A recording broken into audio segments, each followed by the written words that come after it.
Hello students, বামা গল্পের second part মানে পরের পার্টটা তোমাদের আজকে বোঝাবো। আগের পার্টটা নিশ্চয়ই তোমরা বুঝেছো, পরেরটা আরো ভালো, আরো ইন্টারেস্টিং। সেটা ভালো করে একটু মন দিয়ে বুঝে নাও। গৃহস্বামী এসে বললে, ঠাকুরমশাই রান্না চাপান, আর রাত করেন কেন? আমি রান্না চালায় বসে রান্না চড়িয়ে দিতে যাচ্ছি, এমন সময় দেখি একটি বাড়ির বউ ভেতর থেকে এক গাছা ঝাঁটা হাতে এসে আমার রান্না চালার সামনে দিয়ে ঢুকলো ও ঝাঁট দিতে লাগলো। তাই গৃহস্বামী বলতে কে বোঝাচ্ছেন? যিনি যার সাথে এসেছিলেন তিনিই গৃহস্বামী, বাড়ির বড় মানে বাড়ির যে কর্তা তাকেই গৃহস্বামী বলা হয়। তো তিনি এসে ঠাকুরমশাইকে বললেন, যেহেতু তারা রান্না করে দেবে না, কারণ তারা জাতে নিচু জাতের আছেন, সেই জন্য ঠাকুরমশাইকেই বললেন রান্না শুরু করে দিন। আর ঠিক সেই সময় ঠাকুরমশাই দেখলেন যে একটি বাড়ির ভেতর থেকে একটি বউ এসে এক গোছা ঝাঁটা হাতে নিয়ে ঢুকলো।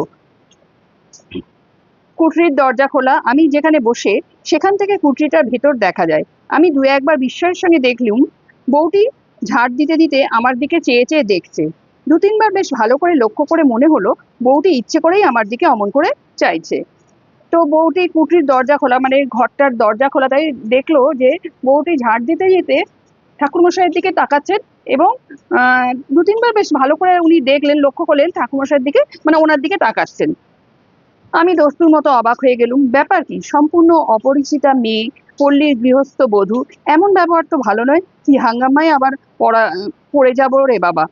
কর্তাকে কাছে বসিয়ে রাত্রে রাত্রে গল্প করবো নাকি? মানে একজন গ্রামের বধূ, হ্যাঁ, বধূ বলতে বউ, গ্রামের বাড়ির একটা বউ, সে একজন অন্য লোকের, অন্য পুরুষকে তাকিয়ে তাকিয়ে দেখছে। তাই ওনার খুব মনে একটু খটকা লাগলো যে কি ঝামেলায় পড়বো, নাকি কিছু হবে, নাকি বাড়ির ওই কর্তার সাথেই গল্প করতে করতে রান্না করতে হবে।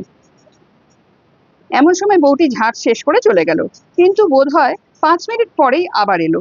দেখে মনে হলো সে যেন খুব ব্যস্ত, উদ্বিগ্ন, উত্তেজিত। মানে বউটি 5 মিনিট পরে আবার এলো, এসে এমন ভাব দেখাচ্ছে যেন খুব সে ব্যস্ত হয়ে পড়েছে বা খুব উদ্বিগ্ন, মানে একটু উত্তেজিত হয়ে আছে, এবং মানে তার মনে অস্থিরতা উনি বুঝতে পারলেন বউটির মধ্যে। এবারও সে কুঠরির মধ্যে ঢুকে এটা ওটা সরাতে লাগলো এবং আমার দিকে চাইতে লাগলো। মানে এটা ওটা কুঠরির ঘরের মধ্যে ঢুকে জিনিসপত্র এটা ওটা সরাতে লাগলো, আর তার দিকে, ওনার দিকে তাকাতে লাগলেন। তারপর হঠাৎ রান্না চালার দরজায় এসে চকিত দৃষ্টিতে চারিদিকে চেয়ে কেউ নেই দেখে আমার দিকে আরো সরে এলো এবং নিচু স্বরে বলল, ঠাকুরমশাই আপনি এখনই এখান থেকে পালান, না হলে আপনি ভয়ানক বিপদে পড়বেন। এরা ফাঁসুরে ডাকাত, রাতে আপনাকে মেরে ফেলবে। বলেই চট করে বাড়ির মধ্যে চলে গেল, মানে ঘরের ভেতরে চলে গেল। মানে বউটি বলল যেটা, এরম কেন করছিল, উত্তেজিত হয়েছিল কেন বউটি, এবং কিছু কথা বলার জন্য চেষ্টা করছিল, তখন বউটি এদিক ওদিক তাকিয়ে যখন দেখলো কেউ নেই, তখন চট করে তাড়াতাড়ি ঠাকুরমশাইকে বলে গেলেন যে এরা ফাঁসুরের ডাকাত, এরা আপনাকে রাত্রিবেলা মেরে ফেলবে, আপনি পালান এখান থেকে। বলেই সে কোনো রকমে চলে গেল, বাড়ির ভেতরে চলে গেল। শুনে তো আমি আর নেই, হাতের খুন্তি হাতেই রইল, সমস্ত শরীর দিয়ে যেন বিদ্যুৎ খেলে গেল, আর সারা হাত পা অবশ ও ঝিমঝিম করতে লাগলো। বলে কি, দিব্যি গৃহস্থ বাড়ি, গোলাগালা, ঘরদোর, ডাকাত কিরকম! মানে ঠাকুরমশাই উনি বিশ্বাসই করতে পারছে না, এটা তো পুরো গৃহস্থ বাড়ি। ডাকাতদের বাড়ি হলে তো সেটা আলাদা একটা, ডাকাতদের আখড়া যেরকম হয় সেরকম হতো, কিন্তু এখানে গৃহস্থ বাড়িতে যা যা থাকে, গোলা থাকে, ধানের গোলা আছে, গৃহস্থ বাড়ির বউ আছে, সবই আছে, গৃহস্থ বাড়িতে যা যা থাকে সবই আছে, কিন্তু ডাকাত কি করে হয়? মানে অবাক হয়ে গেলেন। কিন্তু পালাবই বা কেমন করে? এখন বেশ রাত হয়েছে, সামনের চণ্ডীমণ্ডপে বিদ্ধ বসে লোকজনের সঙ্গে কথা হয়েছে, ওখান দিয়ে যেতে গেলে তো সন্দেহ করবে। মানে পালাবো কি করে, তিনি কি করে পালাবেন এটাই চিন্তা করছেন, এবং যেখান দিয়ে পালাবেন সেখানে তো ওই বৃদ্ধ লোকটি বসে আছে, আরো লোক বসে আছে, সেখান দিয়ে কি করে পালাবেন? কাঠের মতো আড়ষ্ট হয়ে গিয়েছি একেবারে, হাতে পায়ে জোর নেই, কিন্তু ভাববার শক্তির লোপ পেয়েছে। মিনিট 5 এমনি ভাবে কাটলো। এমন সময় দেখি সেই বউটি আবার কি একটা কাজে কুঠুরির মধ্যে ঢুকে খোলা দরজা দিয়ে আমার দিকে চেয়ে দাঁড়িয়ে রইলো। মানে বউটিকে আবার দেখলো, আবার সে সেই কুঠুরির মধ্যে, দরজার মধ্যে দিয়ে ঢুকলো এবং ঠাকুরমশাইয়ের দিকে তাকিয়ে দাঁড়িয়ে রইলো। মেয়েটি কথা বলবার পূর্বেই আমি বললুম, তুমি যে হও, তুমি পরম দয়াময়ী, বলে দাও কোন পথে কিভাবে পালাবো? বউটি চাপা গলায় বলে, সেই জন্যেই এলুম, সব দেখে এলুম, পালাবার পথ নেই, ওরা ঘাঁটি আগলে রেখেছে। মানে কি, পালাবার কোনো রাস্তা নেই, কোন যেদিক দিয়ে পালাবে, মানে ওরা চারদিক আটকে রেখেছে। ঘাঁটি মানে যে ঘরে ওরা আছে, মানে থাকেন, সেই ঘরের চারপাশ আটকে রেখেছে এবং পালাবার কোথাও জায়গা নেই। আমি বললুম, তবে উপায়? মেয়েটি বলল, একটা মাত্র উপায় আছে, তাও আমি ভেবে এসেছি। আমি এ বাড়িতে আর ব্রহ্মহত্যা হতে দেব না, অনেক সহ্য করেছি, আর করব না। দাঁড়ান ঠাকুরমশাই, আর একবার বাড়ির মধ্যে থেকে আসি, নইলে সন্দেহ করবে। মানে বউটি একটা উপায় বের করেছে, সেটাই বলতে এসেছে। তাই বলছে যে ব্রহ্মহত্যা আর এখানে করতে দেবো না। ব্রহ্মহত্যা বলতে ব্রাহ্মণদের হত্যা, মানে এখানে এই বাড়ির মধ্যে আর করতে দেবে না। তাই সে আবার এসেছে। আর লোকটি যেহেতু ব্রাহ্মণ ছিলেন, আর তখনকার দিনের লোকেরা, তখনকার দিনে না, এখনো সবাই ব্রাহ্মণ হত্যাকে একটা বিশেষ করে তখনকার দিনে, এখন অতটা না হলেও বা তখনকার দিনেই খুব হতো, ব্রাহ্মণদের হত্যা করাকে একটা অপরাধ মনে করতেন, বিশাল বড় অপরাধ মনে করতেন। তাই বলছে যে ব্রাহ্মণ হত্যা আর করতে দেবো, ব্রহ্ম হত্যা আর করতে দেবো না, ওটাকেই বলা হয় ব্রহ্ম হত্যা, আর করতে দেবো না। দাঁড়ান, যদি আমি দেখে আসি, আপনাকে উপায় বলে দেবো, যদি কেউ সন্দেহ করে যাতে না করে, সেই জন্য আমি একটু দেখে আসি। মিনিট পাঁচেক পর বউটি আবার এলো, চকিত দৃষ্টিতে চারিদিকে চেয়ে বলে, শুনুন আমার উপায়, এই কথা কটা মনে রাখুন। মনে যদি রাখতে পারেন তবে বাঁচতে পারবে, বাঁচাতে পারবো, সরি, তবে বাঁচাতে পারবো। বলছি কয়েকটা কথা বলবো, সেটা যদি মনে রাখতে পারেন তবেই আমি আপনাকে বাঁচাতে পারবো। আমার নাম বামা, আমি এ বাড়ির মেজ বউ। আমার বাপের বাড়ির গ্রামের নাম কুসুমপুর, জেলা বর্ধমান, থানা রায়না। আমার বাপের নাম হরিদাস মজুমদার, জ্যাঠামশাইয়ের নাম পাঁচকড়ি মজুমদার। আমরা দুই বোন। আমার দিদির নাম খান্তমণি, বিয়ে হয়েছে সামন্তপুর, তেউটা, বর্ধমান জেলা। শ্বশুরের নাম দুর্লভ দাস, সবাই যাতে বারুই। আমার বাবা, জ্যাঠামশাই সব বেঁচে আছেন, কিন্তু মা নেই। মানে তার বংশের কি, কে কে আছেন, তার নাম কি, তার দিদি বা বাবা, জ্যাঠামশাই সবার নাম বলে গেলেন, কোথায় থাকেন সমস্ত কিছু বলে গেলেন, যে এই যা যা বলছেন সেগুলো মনে রাখতে হবে, তাহলেই ঠাকুরমশাইকে বাঁচানো যাবে। তখন আমার তখন বুদ্ধি লোপ পেতে বসেছে। যা বলে মেয়েটি তাই করে যাই, এতে কি হবে। বউটি কিন্তু একবার বাড়ির মধ্যে যায়, আবার অল্প 2 মিনিটের জন্য ফিরে এসে আমায় তালিম দিয়ে যায় মানে শিখিয়ে যায়, যে মনে আছে তো জ্যাঠামশাইয়ের নাম কি? আমি বললাম হরিদাস মজুমদার। না না, পাঁচকড়ি মজুমদার, মানে না না, পাঁচকড়ি মজুমদার, বাবার নাম হরিদাস মজুমদার। মানে জ্যাঠামশাইয়ের নাম আর বাবার নাম গুলিয়ে ফেলছে, উল্টোপাল্টা হয়ে যাচ্ছে, সেই জন্য যাতে উল্টোপাল্টা না হয় সেই জন্য বউটি মাঝে মাঝে এসে তাকে শিখিয়ে যাচ্ছে, মানে তালিম দিয়ে যাচ্ছে। আমার দিদির নাম কি? শ্বশুর বাড়ি কোন গায়ে? খান্তমণি। শ্বশুর বাড়ি বলে থেমে গেছে, মানে ভুলে গেছে আবার। আপনি সব মাটি করলেন দেখছি। সামন্তপুর, তেউটা বলুন, মানে আপনি আবার বলুন, এটা মুখস্থ করাচ্ছে তো, এইভাবে মুখস্থ করাচ্ছে। তার দিদির নাম, তার শ্বশুর বাড়ির তারপরে তার বাবার নাম, জ্যাঠার নাম, সব এইভাবে এসে এসে 5 মিনিট অন্তর এসে এসে মুখস্থ করিয়ে যাচ্ছে। অবশেষে মিনিট 10-12-র মধ্যে আমার কাছে সব পরিষ্কার হয়ে, না না, সরি, সামন্তপুর, তেউটা, শ্বশুরের নাম রামযদু দাস, দুর্লভ রাম দাস। তো এইগুলো বারবার বলে বলে যাচ্ছে। শ্বশুরের নাম কি, দিদির নাম কি, মানে দিদির শ্বশুরের নাম, তার বাবার নাম, তার জ্যাঠামশাইয়ের নাম, কোথায় থাকেন, এইসব বারবার বলে যাচ্ছেন ঠাকুরমশাইকে, যাতে ঠাকুরমশাই বেঁচে যান। বউটি একটি উপায় বার করেছে, সেই উপায়টা বলছি। অবশেষে মিনিট 10-12-র মধ্যে আমার কাছে সব পরিষ্কার হয়ে এসেছে। বউটি বলল, রান্না খাওয়া করে নিন ঠাকুরমশাই, কোনো ভয় করবেন না। আমার বাপের বাড়ির নামধাম যখন জানা হয়ে গেছে, তখন আপনাকে বাঁচাতে পেরেছি। মানে মিনিট 10-এর মধ্যে ঠাকুরমশাই তার বাপের বাড়ির সবার নাম, যার যার নাম বলেছিল, তার সবার নাম মুখস্থ করে ফেলেছে। তাই বলছে যে আপনার যখন সব জানা হয়ে গেছে, তাহলে আপনাকে বাঁচাতে পেরেছি। এখন শুনুন, খাওয়া দাওয়ার পরেই শ্বশুরমশাইয়ের কাছে আমার বাপের বাড়ির পরিচয় দিয়ে বলবেন, আপনি তাদের গুরুবংশ। আমার নাম বলে জিজ্ঞাসা করবেন, আমার বিয়ে হয়েছে কোথায় জানো নাকি, কোথায় কোথায় জানো নাকি। গলা যেন না কাঁপে, কোনো রকম সন্দেহ যেন না হয়। আমি চললুম, আবার আসবো আপনি শ্বশুরকে বলবার পরে, কিন্তু দেরি করবেন না বেশি। বিপদ কখন হয় বলা তো যায় না। এই লাইনটা আন্ডারলাইন করে রেখো, বিপদ কখন হয় বলা তো যায় না। কেন কি? এই কথাটা বউটি বলে গেছিল, যে বউটি মানে বামা বলে গেছিল যে আপনি যত তাড়াতাড়ি সম্ভব খাওয়ার পরে আমার শ্বশুরমশাইকে আমার কথা জিজ্ঞেস করবেন। জিজ্ঞেস করার পর তারপরে আমার পরিচয় জানতে চাইবেন, আমি কোথায় আছি সেটা জানতে চাইবেন, তখনই আপনার বাঁচার একটা পথ পাওয়া যাবে। তাই বলছে যখন তাড়াতাড়ি আপনি এটা জিজ্ঞেসটা করে ফেলবেন, বেশি দেরি করবেন না। রান্না খাওয়া শেষ না করলেও তো সন্দেহ হতে পারে, রান্না খাওয়া করতেই হলো।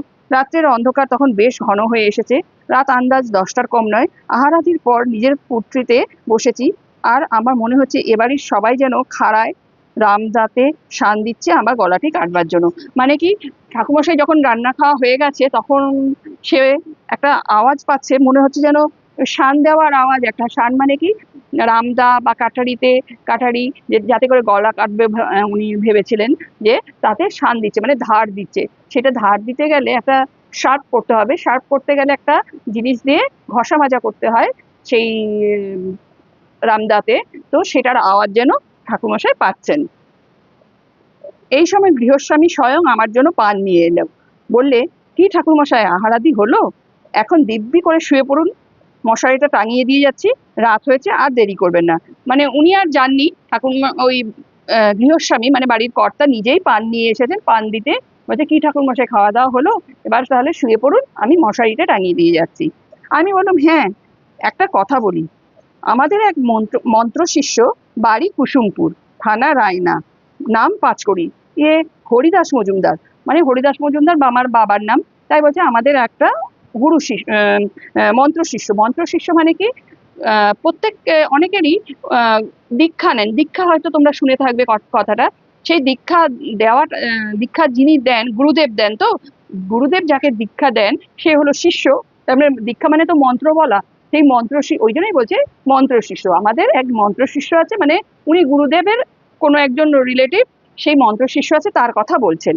বাড়ি তার কুসুম, বলছে তার বাড়ি, মন্ত্র শিষ্যের বাড়ি মানে ওনার শিষ্যের বাড়ি কুসুমপুর। তার নাম হরিদাস মজুমদার। তার একটি মেয়ের নাম বামা। এদিকেই কোথাও বিয়ে হয়েছে। তারাও যাতে তোমাদের বারুই কিনা, মানে ওই লোকটি বলেছিল, গৃহস্বামী বলেছিল যে ওরা যাতে বারুই, সেই জন্য বলছে যে আমার মন্ত্র শিষ্য, তার একটা মেয়ে আছে, এক মেয়ের এখানে বিয়ে হয়েছে, তার নাম বামা। এবং সেও তারও বারুই পরিবারে, বারুই জাতে বিয়ে হয়েছে, বারুই জাতের লোকের সঙ্গে বিয়ে হয়েছে। তাই হয়তো চিনলেও চিনতে পারো। মেয়েটির জ্যাঠা দুর্লভরাম, পাঁচকড়ি আমায় বলে দিয়েছিল মেয়েটির শ্বশুরবাড়ি খোঁজ করে একবার সেখানে যেতে। তা যখন এলুমি এ দেশে, মানে ও আবার বললো যে পাঁচকড়ি মানে মেয়েটির বাবা বলে দিয়েছিল যে তার বাড়িতে তার মেয়ের সাথে একটু দেখা করতে, যদি এদিকে যখন যাচ্ছই, তা আমার মেয়ের সাথে একটু দেখা করে এসো। আমার কথা শুনে বৃদ্ধ যেন কেমন হয়ে গেল, আমার দিকে অবাক হয়ে চেয়ে বলে, কুসুমপুরে হরিদাস মজুমদার, বামা, আপনি তাদের চিনলেন কি করে? বামার কথা কথা স্মরণ করে গলা না কাঁপিয়ে দৃঢ়স্বরে বললাম, আমি যে তাদের গুরু বংশে, আমার বাবার ওরা মন্ত্র শিষ্য কিনা। তাই বলছে যে আমি তাদের গুরু বংশের লোক, আমার বাবা ওনাদের মন্ত্র শিষ্য, মানে ওনার বাবা ওদের গুরুদেব। তাই বলছে আমার বাবার ওরা মন্ত্র শিষ্য, মানে ওই মজুমদার, কুসুমপুরে হরিদাস মজুমদাররা ওর বাবার মন্ত্র শিষ্য, এটাই পরিচয় দিলেন। বৃদ্ধ তাড়াতাড়ি বললে, বসুন, আমি আসছি। মানে তাড়াতাড়ি উনি একটু তাড়াহুড়ো করলেন এবং বললেন যে বসুন, আমি আসছি, বলে চলে গেলেন। আমি একটা কুঠুরির মধ্যে বসে রইলুম। সন্দেহ ও ভয় তখনও কিন্তু যায়নি। আর এরা যে গুরুদেবকেই রেহাই দেবে তা কে বলেছে? কিছুক্ষণ পর বৃদ্ধ ফিরে এলো। পেছনে পেছনে সেই বধূটি আর একজন সন্ডামার্কা গোছের যুবক এবং একজন প্রৌঢ়া স্ত্রীলোক, সম্ভবত বৃদ্ধের স্ত্রী। বৃদ্ধ বললে, এই যে বামা ঠাকুরমশাই, আমারই মেজ ছেলের সঙ্গে, এই আমার মেজ ছেলে শম্ভু। গড় করো সব, গড় করো। মেজ বৌমা, দেখো তো, চিনতে পারো একে? মানে মেজ বৌমা মানে বামাকেই বলছে, বামা যেহেতু ওর মেজ ছেলের বউ, সেই জন্য মেজ বৌমা বলেছে। মেজ বৌমা, একে চিনতে পারো তুমি? মানে দেখতে বলছে, দেখো তো এনাকে চিনতে পারো? তখন চমৎকার অভিনেত্রী বামা, বামা তো খুব ভালো অভিনয় করলেন। তাই বলছেন উনি, চমৎকার অভিনেত্রী বামা, অদ্ভুত অভিনয় করে গেল বটে। ঘোমটা খুলে হাসি মুখে সে আমার পায়ের ধুলো নিয়ে প্রণাম করলে, গলায় আঁচল দিয়ে, যেমন গুরুদেবদের প্রণাম করে বাড়ির বউরা, ঘোমটা দিয়ে গলায় আঁচল দিয়ে সেরকম প্রণাম করলেন। জীবনদাত্রী দয়াময়ী বামা আমার চোখে প্রায় জল এসে পড়লো। তারপর সে রাত্রি তো কেটে গেল। খাবার জল দেওয়ার ছুতোয় করে এসে বামা আমায় আশ্বাস দিয়ে গেল, বললে, বিপদ কেটে গেছে, আমার চোখে না পড়লে সর্বনাশ হতো, ভিটেতে ব্রহ্মহত্যে হতো। আমাকে অনেক হয়েছে এই কুঠরিতে, এই বিছানায়, এই মেঝেতে অনেক লাশ পোতা।